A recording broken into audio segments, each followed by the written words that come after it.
national census of street families, close to 47,000 persons live in the Kenyan streets, 15,000 being children who are aged below the age of 19. And as the world marks the year 2022 International Day for Street Children, Serfine Achieng spent time with street urchins in different parts of Nairobi and picked their experiences. Here now is the feature.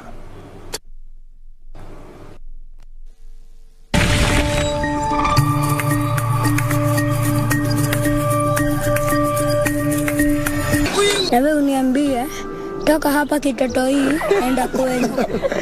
Lakini mimi nasema Mungu najua hujanisahau. Hata ukiangalia watu wengi hapa, nguo na viatu ndio shida, wengine wamevalia ringanisha.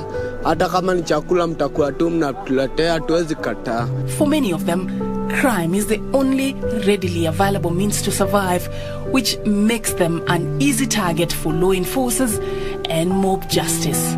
Their lives can be wiped out in a minute with no questions. Wengine ni kukufa juu ya kulewa, wengine ni kupigwa.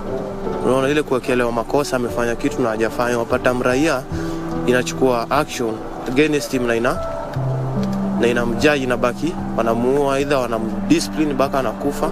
Na masafara wezetu wanatuacha, wanaitwa na Mungu. Regardless of these challenges, they are focused on what they want. Ndio nitoke hapa, tuseme kufunguliwa biashara aidha ya upishi ama ya salon, unaona. Ndio niweze kutoka kwa hii life nifike stage next yenye baadaye itakuja kunifikisha kwa dream yangu ya kuachieve music. It's mid-afternoon at the Koinonia Community Center in Dagoretti South, Nairobi. A center that is now acting as a fountain of hope for hundreds of children rescued from the streets. Here we meet Ndegwa. Today he is leading his peers to rehearse for an upcoming talent show. His great mastery of the art could perhaps obfuscate his former life as a street urchin, a past he chooses not to forget. Kwa street nimekaa for 3 years to 4 hapo. Na kitu ilituma niingie kwa drugs, kutumia drugs. Yani ni friends wapya. Unajua nimeshatoka nyumbani nimeingia street. Siwezi kaa peke yangu. Kuna ma friends nimepata huko. Hao ndio walianza kunifunza hizi mambo. Sasa unajua ukikaa na msee sana uone anafanya hiki kitu, pia yeye lazima utataka kuifanya ujue iko aje. So pia mimi nikajoin kwa hizo drugs, nikaanza kuzitumia mpaka zikaniaddict, yani singekaa bila hiyo drug.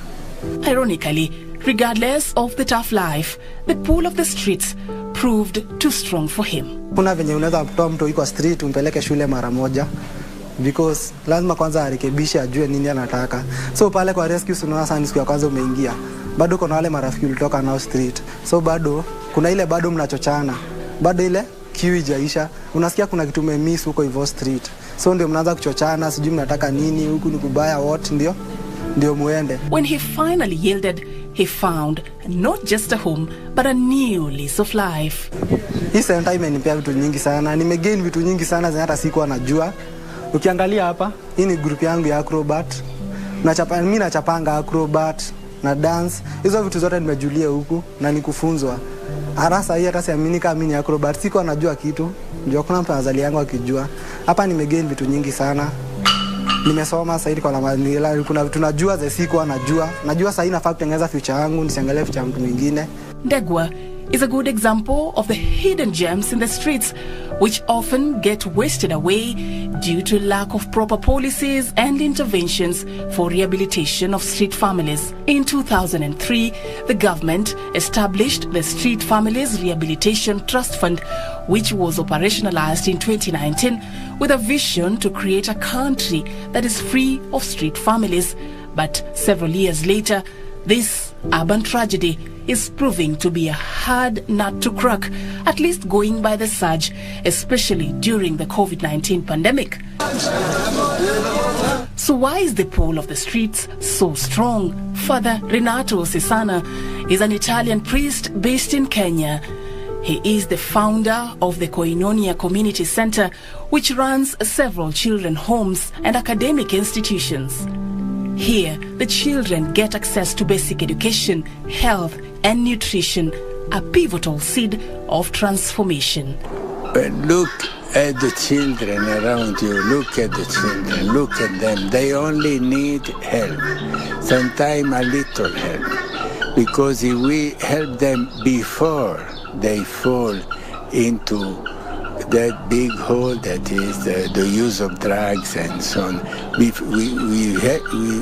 help them before that moment, we can really save time for ourselves and for them. We can save their lives. So what exactly is the best approach of realizing a street family-free country?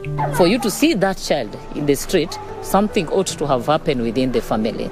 So there's this reintegration and the issue to deal with the financial issues, the economic situation within the family needed to be dealt with before we end to the street.